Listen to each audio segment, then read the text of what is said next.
Boa noite para todos, eu sou Marcelo Militão e está começando o programa Cidadão Tropical. 2024 está chegando e com ele a perspectiva de mudanças na esfera política municipal. É ano de eleições para o Executivo e Legislativo nos 5.568 municípios brasileiros. De acordo com a Constituição Federal, o primeiro turno das eleições deve acontecer no primeiro domingo do mês de outubro. E nos municípios em que houver segundo turno, o pleito ocorre no último domingo do mesmo mês. A legislação que regulará o processo eleitoral sofreu mudanças significativas que já foram implementadas nas eleições gerais de 2022, mas que serão aplicadas pela primeira vez em eleições municipais. Para responder essas questões, convidamos o Dr. Nilson Paulo, professor de Direito e advogado especialista em Direito Eleitoral.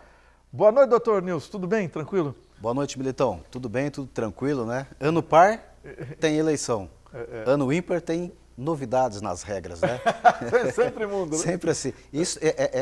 Isto é sempre normal. O ano é ímpar, muda as regras, o ano é par, tem eleição. As convenções estão próximas, Nilson? São quando as convenções? Bom, as convenções partidárias, a Câmara dos Deputados, Marcelo, no ano agora de 2023, tentou mudar isto, né? Ah, também? Tentou mudar, votou várias regras a Câmara dos Deputados. Qual foi o problema? O problema foi o seguinte, que votaram isto muito em cima do prazo, foi para o Senado e o Senado não aprovou e parou. E o que a Câmara dos Deputados estava sugerindo? Que houvesse uma alteração no prazo das convenções partidárias. As convenções partidárias, elas alteraram e elas estão muito próximo da campanha. A campanha começa no dia 15 de agosto. Certo. A convenção partidária começa no dia 20 de julho e vai até o dia 5 de agosto. Em cima da campanha? Em cima da campanha. 5 de agosto termina a convenção e aí você tem o prazo para registro, escolheu todo mundo que escolheu candidato a prefeito, vice-prefeito, vereadores, chapa, precisa correr, fazer os registros. O registro vai até o dia 15 de agosto e no dia 16 começa a campanha. Ou seja, convenção partidária, escolha, homologação de nome somente lá no mês de julho de 2024. Tinha que mudar mesmo, o Congresso está certo nesse ponto, né? Está certíssimo. Você precisa antecipar esse prazo de convenção de escolha, né? Antecipa o prazo, dá tempo do candidato escolhido preparar a sua documentação, encaminhar para a Justiça Eleitoral para o registro da candidatura. Se tiver algum problema no registro, dá tempo de resolver qualquer problema de documento e começar a campanha com tranquilidade. A campanha hoje é uma campanha muito curta. A campanha são de 45 dias. É verdade. Começa no dia 16 de agosto, portanto termina agosto com 15 dias, 30 dias do mês de setembro, no primeiro domingo de outubro já é eleição. Já é eleição, ou seja, a campanha é muito curta. Daqui a pouco nós vamos falar um pouquinho mais de pré-campanha e tal, a campanha é muito curta. Se a campanha é curta, a convenção e o registro precisa antecipar de prazo. Mas, por enquanto, vamos com o que nós temos aí, será no mês de julho. O prazo de filiações ainda está valendo ou já não dá mais para se filiar em partido político? Ô Marcelo, como é interessante tudo isso, né? As dúvidas, elas sempre são as mesmas. Daqui a 2 anos, se Deus quiser, nós vamos voltar aqui, né? Vamos falar sobre isso também. Todo mundo sempre tem as dúvidas, e ainda bem que tem as dúvidas, né? Senão também os advogados, aí, os especialistas não teriam tantas atividades, né? Mas filiação partidária. Até antes de falar da filiação partidária, Marcelo, é importante dizer o seguinte, qualquer pessoa pode ser candidato, certo. Não é? Neste momento, qualquer pessoa pode dizer, eu sou um pré-candidato. Mas você está afiliado a um partido político? Não, eu não estou afiliado a um partido político. Eu posso fazer pré-campanha? Já nós vamos falar um pouquinho mais de pré-campanha. Pode fazer pré-campanha. Mas preciso me filiar? Sim. Obrigatoriamente, para ser candidato a qualquer um dos cargos, precisa estar filiado. Qual é o prazo final? Filiar pode filiar a qualquer momento. Certo. Quer filiar amanhã, depois de amanhã? Está aberto, pode filiar. Qual é o último dia para filiar-se? 6 meses antes das eleições. Então tá 6 perto, meses. hein? Já tá perto. Está perto. Qual é o prazo? O prazo é no dia 5 de abril de 2024. Até lá, a pessoa precisa fazer a sua filiação a um dos partidos políticos hoje registrados no Tribunal Superior Eleitoral. E uma coisa, para se filiar, você tem que ser convidado, tem que ser aceito ou você pode ir na marra? Boa pergunta, Eu quero né? ser do PT, eu quero ser do PL. Como é que faz? O que é um partido político? O partido político é uma associação, não é? É uma associação que tem um estatuto social, tem um programa, né? Tem uma ideologia. Os partidos são constituídos sobre um programa, não é? Sobre um trabalho a ser desenvolvido. Aí a pessoa, qualquer cidadão, ela tem que buscar o partido que ela se identifique com a causa do partido, com o programa do partido, com a ideologia do partido, e aí é liberdade total. A filiação, que é uma associação, é liberdade total. A pessoa escolhe. A pessoa escolhe. Lógico que o partido tem os olheiros, né? Como tem no futebol, tem no partido também. Ó, Marcelo Militão, olha, o Marcelo tem jeito de uma grande liderança, tem aí uma comunicação expressiva, ele pode ser um bom candidato dentro do partido. Aí o partido faz o convite. O partido pode fazer o convite ou também a pessoa pode se apresentar ao partido. Apresentando ao partido, fala, ó, quero me filiar a este partido. O partido vai dizer o seguinte, tudo bem, quero ver sua documentação. O partido pode, se quiser, recusar a filiação. Se quiser, pode, porque é uma associação. Fala, mas espera lá, aqui no Brasil até nós não temos tanta seriedade com relação à questão ideológica. Não muito difícil, um candidato ou uma pessoa, ele passa em um partido de esquerda, na outra eleição ele está no partido de centro, no outro partido ele está no partido de direita. Muda assim, né? Muda muito radicalmente. Nos Estados Unidos, democratas e republicanos, se a pessoa filiou ao republicano, dificilmente ele vai se filiar ao o democrata, vai receber esta pessoa. Vai até o fim da vida. Vai até o fim da vida, por conta de comportamento, por conta de ideologia, né? Mas no Brasil não, os partidos podem recusar? Podem, mas não é comum, portanto a pessoa pode escolher o partido. E se recusar, a pessoa tem o direito de entrar na justiça? Pode até entrar. Você já ouviu falar disso? Não, nunca ouvi falar, é até inusitado, mas é possível, totalmente possível. Eu quero saber por qual razão vocês estão recusando. E aí vai ter uma medida judicial, não é? A pessoa pode, se estiver ali no finalzinho do prazo, a pessoa pode pedir até uma decisão de urgência. Preciso me filiar hoje, porque hoje é o último dia. O juiz pode até conceder, filie-se, depois eu vou analisar. Né? Interessante. Isso é muito... nunca ouvi falar dessa situação, mas é possível. Mudança de partido. Como a eleição municipal ano que vem, vereador, prefeito, vice-prefeito, o vereador que hoje tem mandato por um partido, ele ainda pode trocar de partido ou não? Pois é, nós temos hoje a fidelidade partidária. O eleito, quando ele recebe os votos e é diplomado, toma posse em um partido, ele não pode mais trocar de partido. O candidato eleito na proporcional vereador-deputado. Esses não podem trocar de partido, existe a fidelidade partidária, ele vai levar até ao final do seu mandato dentro daquele partido. Mas a legislação estabeleceu um prazo chamado aí a janela partidária, não é? Como existe lá no futebol também, a janela de troca de clubes, também é possível fazer a troca de partidos para os eleitos. E quando é o prazo para a troca de partido?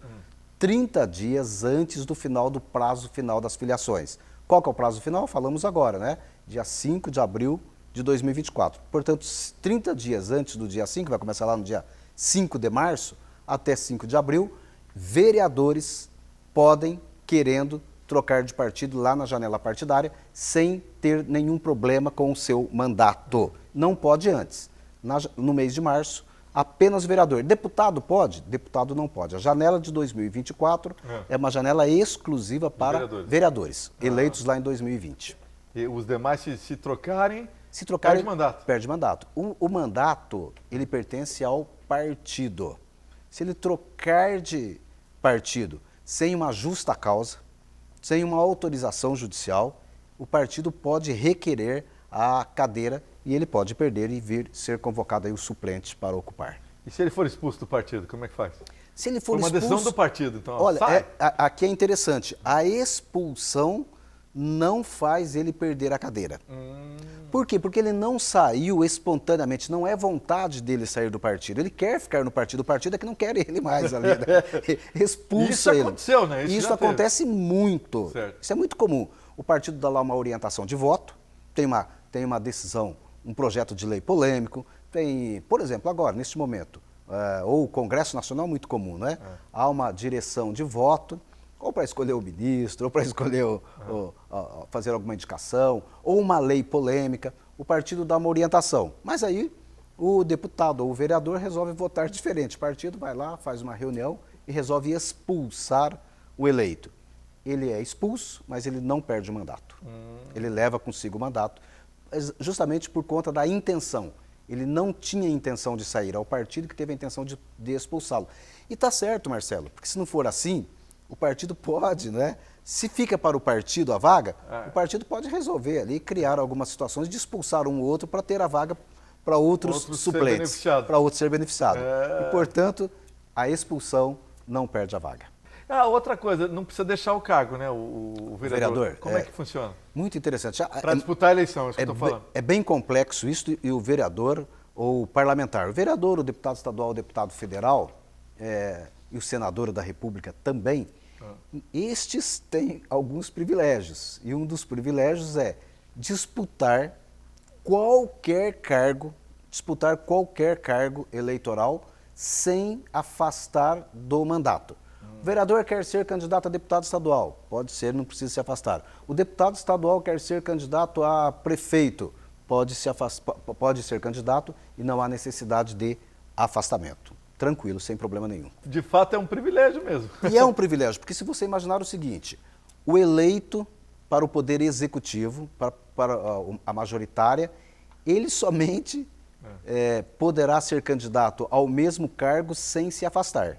Então, o prefeito quer ser candidato a prefeito. Pode ser, não precisa se afastar. O prefeito quer ser candidato a deputado estadual, deputado federal, vereador, qualquer outro cargo. Tem que renunciar. Tem que renunciar. Tem que renunciar. Não é nem afastamento. Renúncia 6 meses antes das eleições. Governador, agora ele quer ser candidato ao Senado, vai ser candidato a senador. Vai renunciar. Renuncia 6 meses antes e vai ser candidato. O deputado federal, o deputado estadual, o vereador, ele não renuncia, ele não se afasta, ele é candidato a qualquer cargo, inclusive ao mesmo cargo, sem a necessidade de afastamento. É, de fato, um tratamento diferenciado. Porque foram eles mesmos que fizeram a lei, é isso? Os pois é, o legislador, né? Quem é o legislador eleitoral? Quem é que faz a regra eleitoral? É o destinatário da norma. Ele é o destinatário, ele faz a norma para ele mesmo. E, portanto, tem esta situação, né? Deputado federal, deputado estadual, vereador, ele pode ser candidato para qualquer cargo e ele não precisa renunciar. Ele pode ocupar. E, na verdade, né, Marcelo, uma reforma eleitoral ela precisaria tratar algumas situações. Esta é uma... A questão dos afastamentos, a questão das renúncias, a questão dos afastamentos de cargos, de secretários. Isso eu ia te perguntar na sequência. Então, a regra ela precisa ser melhorada. O novo Código Eleitoral que está no Senado, ele procura organizar isto. Hoje, a situação ela é bastante complexa. Hoje a pessoa se elege a um cargo, não ocupa em alguns momentos, já se afasta para ser secretário, para trabalhar ou em alguma empresa, alguma estatal. Então, a regra precisa verificar, precisa fazer algumas uniformidades com relação a estes tratamentos. Mas quem é, por exemplo, um secretário de prefeitura, ele tem que sair também para ser candidato a vereador, por exemplo, ou prefeito? Muito bem, aqui nós vamos agora começar a falar dos afastamentos, né? E esse afastamento aqui é renunciar ao cargo total, né? Secretário. Vai embora mesmo, não pode voltar. Vai embora, isto é. Exoneração do cargo, desincompatibilização do cargo, que é o nome mais comprido e mais técnico aqui, né? Então, quem tem cargos comissionados e quer ser candidato, também são várias regras. Certo. Primeira regra, primeiro escalão, é candidato ao legislativo, e o ano que vem as eleições são para vereadores e para prefeito. O secretário municipal ou secretário estadual, inclusive, né?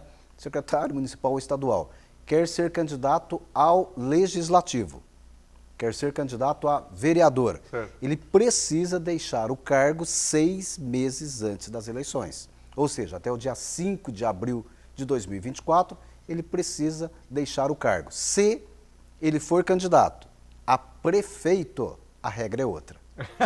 Se for a vereador, são 6 meses. Se for a prefeito, são 4 meses. Olha, 4 meses. É quase um pode isso, Arnaldo, né? Quase pode isso. Ou seja, ele fica no cargo até meio próximo ali da convenção, até próximo da campanha. 4 meses. E tem mais um outro prazo ainda. Não terminou. Né? Se ele é um servidor, se ele tem um cargo, comissionado ou não. Como servidor público. Ele é um servidor público efetivo ou ele tem um cargo de assessoramento. Ele não é primeiro escalão, Certo. não é secretário, é um assessor. Este assessor, ele pode se afastar faltando 3 meses para as eleições. É outra É outro história. prazo. Então tem um prazo de 3 meses para o assessor, 4 meses para o candidato a prefeito, 6 meses para candidato a vereador, para quem ocupa cargo de primeiro escalão. Isso tudo você acha interessante ou precisava mudar? Precisa mudar, né? Precisa unificar. Não há. Se você perguntar, mas por que esses prazos são diferenciados? Não sei explicar. Ninguém consegue explicar, não é? Porque a regra vem sendo repetida, existe a regra, não é?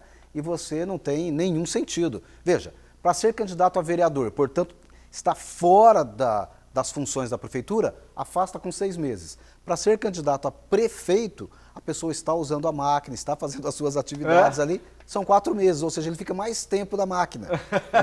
Então não tem o menor sentido. Não tem. E se ele for servidor de carreira, ele fica mais tempo ainda, ele fica, afasta-se com 3 meses do cargo. Então, há necessidade de uma unificação, né, numa reforma eleitoral, e isto está vindo, né, para unificar os afastamentos. E o afastamento do cargo, né, Marcelo, ele tem uma justificativa, que é para dar o equilíbrio com todos os candidatos.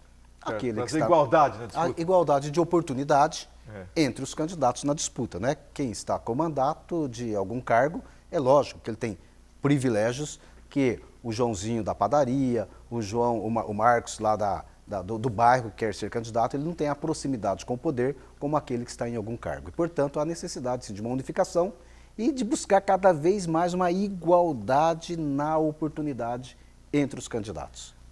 Existia também o afastamento para quem tem programa de rádio ou televisão. Continua? Continua, não mudou e a legislação está um pouquinho perdida também. Porque nos últimos 10 anos nós tivemos várias alterações, mas altera uma coisa e esquece de outra. Por exemplo, nós tínhamos as convenções partidárias no passado, no mês de junho. O afastamento de rádio e televisão é no final do mês de junho, mas as convenções eram antes, havia a escolha, ele se afastava depois. O que aconteceu? A convenção mudou de prazo, foi lá para o final de julho e o radialista da TV continuou no final de junho. Tem que sair antes. Ele sai antes. Da convenção. Pode não ser escolhido na convenção. Pode acontecer, né? Pode acontecer. Não tem nenhuma garantia. Tem vetos lá. Pode. A convenção é uma reunião do partido de escolher aqueles que melhor fizeram a pré-campanha, aqueles que têm a melhor competitividade, né? E pode ser que o radialista ou o apresentador de televisão não esteja nessa situação. E aí ele já se afastou e aí não tem mais o que fazer. E engraçado, para os influenciadores digitais e blogueiros, existe legislação já? Ainda ou não. Eles podem continuar na rede social? Pois é, não. Para eles ainda não tem, né? Essas são as novidades dentro do sistema eleitoral. O blogueiro, aquele que tem ou um canal no YouTube também, uma televisão, um rádio, web, estes não precisam afastar, por enquanto. Por enquanto eles continuam fazendo a sua atividade normal. Mas é possível que logo venha a legislação já nisso. existe discussão nesse sentido bastante avançada para buscar aí, porque isso acaba trazendo desigualdade, né? Total desigualdade.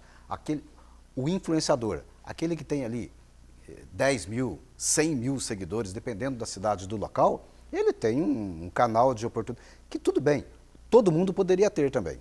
Né? Qualquer candidato poderia ter, não é? Mas ele já tem isso. Mas né? ele já está trabalhando há muito tempo. E para ele a regra não se aplica.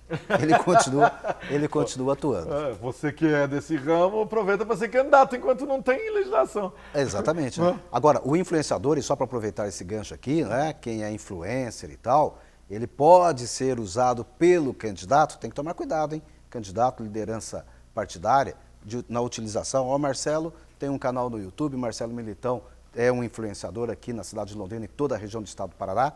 Né? Então o Marcelo poderia lá no seu blog, no seu canal, nos seus canais, cada vez mais falando do Nilson Paulo, pré-candidato a prefeito, a vereador, tomar cuidado porque as regras de proibição do exagero, dos abusos, aí sim podem alcançar também os influenciadores. Não está livre de tudo. Não é uma terra totalmente livre, não. Não é? Ele tem alguns privilégios, mas ele tem, como qualquer outro cidadão também, algumas restrições no seu comportamento. E cota? Só dizendo, no executivo não tem cota, né? Só faltava essa, né? Olha, interessante isso. Ou vamos discutir daqui a pouco cota para o executivo? Olha, daqui a pouquinho vem aqui, né? Porque o executivo são 2 cargos. É um de prefeito e um de vice. Daqui a pouco tem que ter uma mulher e um homem. É um homem e uma mulher, né? Não vamos falar muito alto, não, porque as coisas pode vir um projeto de lei aí, né? Mas a cota hoje, Marcelo e ouvintes, a cota hoje ela está restrita à formação da chapa. Certo. De vereadores, exclusivamente, né?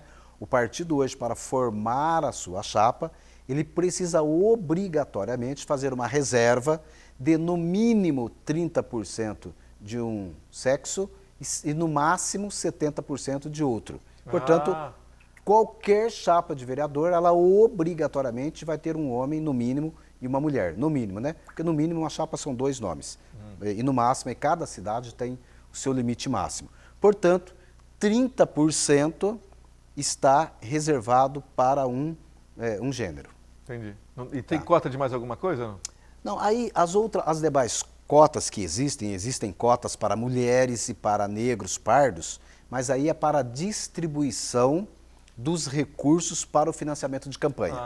Para a formação de chapa, somente homens e mulheres, obrigatoriamente. Formada a chapa, registrado a chapa e o partido fará financiamento de campanha, aí existem também outras cotas. O recurso que o partido, né, e sempre vem do Partido Nacional. O Partido Nacional escolhe, tem liberdade, o partido tem liberdade, ele escolhe onde ele vai encaminhar. Quando ele encaminha, obrigatoriamente tem que fazer encaminhamento para as campanhas de mulheres, negros, pardos e índios. Tá? Então, existem as cotas no financiamento de campanha. Mas para a eleição municipal, vem recurso do partido, por exemplo, do fundo partidário, vem? Tem, né? Nós vamos ter no ano que vem eleições municipais, Exato. exclusivamente, né? São 4 os modelos de financiamento de campanha hoje em dia. Quais são os 4? Primeiro, o autofinanciamento. O próprio candidato faz o financiamento. Pode? Sempre pôde, mas tem uma regra que alterou. Sempre pôde.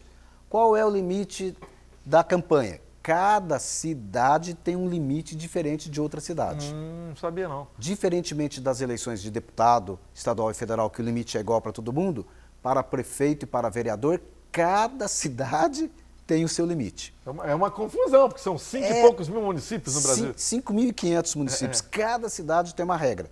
No passado, quem definia isto era a convenção partidária. Depois a legislação mudou, tem uma regra que utilizou a convenção, congelou e faz a correção. Então, nós temos para cada cidade autofinanciamento. Aquele limite que já está definido, o candidato ele pode trazer o seu recurso. Mas vamos aqui a título de exemplo. Em Londrina, uma eleição de prefeito, em Londrina, no estado do Paraná, uma eleição de prefeito, nas eleições de 2020, ela tinha um teto de R$1.800.000. É o máximo que pode gastar. É o máximo. Haverá uma correção, então vai chegar a 2 milhões aí. O candidato a prefeito, no autofinanciamento, pode colocar 2 milhões do seu bolso na campanha?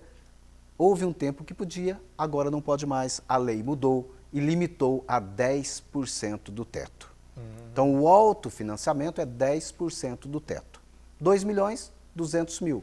Para vereador, em Londrina, no estado do Paraná, também é em torno de R$130.000, o teto. O candidato a vereador, R$13.000, que é 10%. Então, primeiro, autofinanciamento. Segundo, financiamento coletivo, ele pode ter o financiamento de pessoas físicas que queiram colaborar com a sua campanha. Qualquer pessoa, 10% do que ele informou no seu imposto de renda, ele pode fazer doações para candidatos. Terceiro modelo de financiamento, o fundo partidário. O fundo partidário existe com multas, etc. e tal, encaminha para o partido. O Partido Nacional pode encaminhar para qualquer município o financiamento. E quarto, que é o mais polêmico, que é uma criação mais recente, que é o Fundo Especial de Financiamento de Campanha. Quando o Supremo Tribunal Federal proibiu pessoas jurídicas de fazerem aportes em campanha, criou-se o Fundo Especial de Financiamento de Campanha. Cada campanha tem um valor, que para a próxima campanha já está definido aí R$5 bilhões para ser distribuído. Esse dinheiro vai chegar? Tem que chegar. Né? A pergunta é, vai chegar dinheiro para as campanhas? O partido tem autonomia para escolher. Então, a partida escolhe ou na capital ou quem tem mais condições. Então, o dinheiro vai chegar? Pode ser que sim, pode ser que não. Nilson, falando mais um pouco das eleições municipais do ano que vem, a pré-campanha, como é que ficou? Não pode pedir voto ainda, né? Marcelo, este é o tema que mais chama atenção neste momento, que é a pré-campanha. A pré-campanha ainda é uma novidade para várias pessoas, né? A pré-campanha está totalmente autorizada, né? A pré-campanha não existe um prazo na lei. Quando começa a pré-campanha? A pré-campanha começa no dia que termina a eleição. Terminou a eleição, no dia seguinte começou a pré-campanha. Então nós estamos na pré-campanha, qualquer pessoa pode realizar a pré-campanha, não é? Tomar muito cuidado com os abusos. Quais são os tipos de abuso que podem comprometer qualquer candidatura? Primeiro, abuso de poder econômico. O que é o abuso do poder econômico? É o pré-candidato gastar aquilo que a Justiça Eleitoral, que não existe um valor de pré-campanha, mas que a Justiça Eleitoral possa considerar aquilo como um valor abusivo. E o que é um valor abusivo? É tudo subjetivo. É aquilo que a maioria dos candidatos não podem gastar. Entendi. Aquilo que está na média é normal. Então, o abuso do poder econômico, tomar cuidado na pré-campanha. Segundo, o abuso do poder de comunicação, de mídias sociais, o uso de mídias sociais. É fazer investimento alto ou é utilizar as mídias sociais para difusão de fake news, de inverdades, de desconstrução contra outros candidatos ou contra o próprio processo eleitoral, né? Este abuso pode trazer algum prejuízo ao pré-candidato. E o terceiro abuso, que é um abuso também que tem, inclusive, tirado mandatos de quem já foi eleito, é o abuso do poder político. O que é o abuso do poder político? O abuso do poder político é o uso da máquina pública. É aquele que está em um mandato ou aquele que tem um acesso ao poder público e, em ter o acesso a esta máquina pública, utiliza a máquina pública para a sua promoção pessoal. Isto pode ser considerado abuso de poder político e pode comprometer a pré-campanha, a campanha e talvez o mandato. Então, a pré-campanha está autorizada, qualquer pessoa pode se manifestar, inclusive pela internet, em entrevistas, rádio, televisão, e informar que é pré-candidato. Por que é pré-candidato? Porque eu já fiz isso, já fiz aquilo e tal, não sei o quê, eu sou bom, eu sou o cara, como já diria o Roberto Carlos, né? Tem gente que fala assim mesmo. E pode falar do seu plano futuro, né? O que é que ele pretende fazer no futuro, quais são os seus projetos, pode pedir apoio a todos esses projetos, ou seja, a pré-campanha é um bom instrumento para quem quer se apresentar na campanha lá na frente, considerando que a campanha é muito curta e, portanto, há necessidade de preparação, sim, de uma apresentação e chegar lá na campanha, chegar ao partido com condição de concorrer e de ser eleito. Então, a pré-campanha está autorizada, é permitido, tem que fazer. Preciso estar filiado para fazer pré-campanha? Não precisa. Não precisa estar filiado a um partido político. Para ser candidato, precisa estar filiado. Para fazer pré-campanha, não precisa estar filiado. Precisa filiar-se até o dia 5 de abril de 2024. Para ser candidato, aí precisa estar filiado. As fusões dos partidos e também as federações, isso vai ter menos vaga nos partidos? Boa pergunta, e isso daria também assim, um programa inteirinho, não é? Nós vamos ter uma redução, Marcelo, nas chapas de vereadores, em todos os municípios. Por qual razão? Nas eleições de 2020, a última eleição municipal, o partido, que agora não coliga mais... Não tem mais coligação. Para a eleição de vereador não tem coligação. O partido vai sozinho, o partido tem que fazer a sua chapa, não é? Na sua chapa, quantos candidatos ele pode colocar na chapa? Apenas o número de cadeiras em disputa. Lá na sua cidade são 9 cadeiras, que é a maioria dos municípios, é 9 mais 1. Então, o número de cadeiras mais 1. Na última eleição, era até 50% a mais. Isso já, então, a redução é Então, violenta. você já tem 50% de redução do número de candidatos. Vai reduzir o número de candidatos, isso significa que vai ter mais votos, também significa que qualquer candidato vai precisar de mais votos para poder ter aí uma grande competitividade. Este é um assunto que liderança partidária, pré-candidato, precisa conhecer, precisa ter um advogado aí para entender das regras e fazer uma boa engenharia de formação de chapa para que a chapa possa ser competitiva. Senão não elege ninguém. Senão não elege, além de fazer o quociente eleitoral, que é o número de votos válidos dividido pelo número de cadeiras, o partido precisa fazer, tem que fazer 10% do quociente eleitoral, Se sobrar vagas, Senão a regra já é outra. Não vai fazer nenhum mesmo? Senão não faz nenhum. Ele pode até fazer o quociente eleitoral, mas se ninguém fizer 10% do quociente eleitoral, não elege ninguém. Sobrou vagas, a regra já mudou também para as eleições de 2020. Cuidado, preste atenção, procure aí conhecer as regras, né? Na distribuição de vagas. Nas eleições de 2024, não são todos os partidos que vão participar, como aconteceu em 2020. Agora, somente os partidos que fizerem, na sobra, somente os partidos que fizerem 80% do quociente eleitoral. Então, na primeira chamada faz o quociente cheio, na segunda chamada tem que fazer 80% do quociente eleitoral. Então, temos regras novas. Complexo, hein? Bastante complexo. O processo eleitoral é um processo jurídico e complexo. Há necessidade de fazer uma boa preparação. O partido tem que chegar de forma competitiva. Até para formar a chapa agora, você, líder partidário, precisa trazer pessoas que realmente tenham condições de fazer votos. Não é só compor a chapa, é compor a chapa e conseguir votos convencendo o eleitor. E, inclusive, um bom candidato numa chapa ruim, ele pode fazer um monte de voto e não se eleger. Pode acontecer, pode acontecer. Nós vamos ter uma experiência nova nas eleições de 2024, nós vamos ter candidatos competitivos. Praticamente a chapa ela vem muito bem competitiva. As chapas vêm forte. Então, o candidato bom, ele vai ter ali alguns parceiros bons também, porque nas eleições passadas ele era bom, mas a chapa se formava e aí ele ficava de fora. Isso aconteceu em várias cidades do Brasil. As federações têm que ser mantidas? As federações dos partidos, não temos coligações, mas nas federações, obrigatoriamente, os partidos vão junto e a chapa é única. É uma chapa apenas. Tem federação de 3 partidos? Temos, né? Federações de 3 partidos. Temos federações de 3 partidos, né? Mas só uma chapa, então? Só uma chapa. Só mesmo. E a federação compete igual o partido que vai isolado. Mesmo número de candidatos. Não dentro da chapa. Então, nós temos a chapa do PT, PV e o PCdoB, se não me engano. Foi a chapa do Lula. Que é a chapa do Lula, que são 3 partidos. Nessa chapa, somente o número do mesmo partido que não está federado. Eles não podem sair disso aí? Só na eleição que vem? Os que fizeram a federação são para 4 anos. Se não completou 4 anos, e todas as federações atualmente ainda não completaram 4 anos, irão para as eleições de 2024 juntos. Poderemos ter novas federações? Poderemos. Até março pode ser que surjam aí federações. É possível. O prazo E dentro uma chapa só, 3 partidos, eles que têm que definir ou tem regra para escolha? Pois é.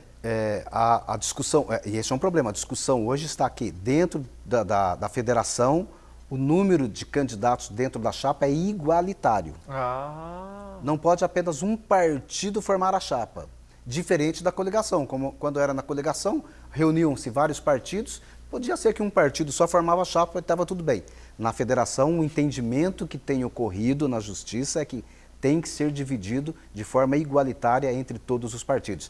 É mais um problema, é mais um desafio para quem é líder partidário. É por isso que tinha que ter direito eleitoral nas faculdades de direito. Pois é, que não tem, né? Que não tem, na maioria dos cursos de direito, a disciplina de direito eleitoral não existe. Agora, por conta do exame de ordem que está exigindo, as faculdades estão adequando aí o seu calendário, as suas ementas para ter o direito eleitoral. É um direito complexo, é um direito social e é um direito de oportunidades, pois qualquer um pode ser candidato. Basta filiar-se a um partido político. Dr. Nilson Paulo, muito obrigado, grande abraço, até a próxima. Um abraço, até a próxima. O programa Cidadão Tropical já acabou, domingo que vem tem mais.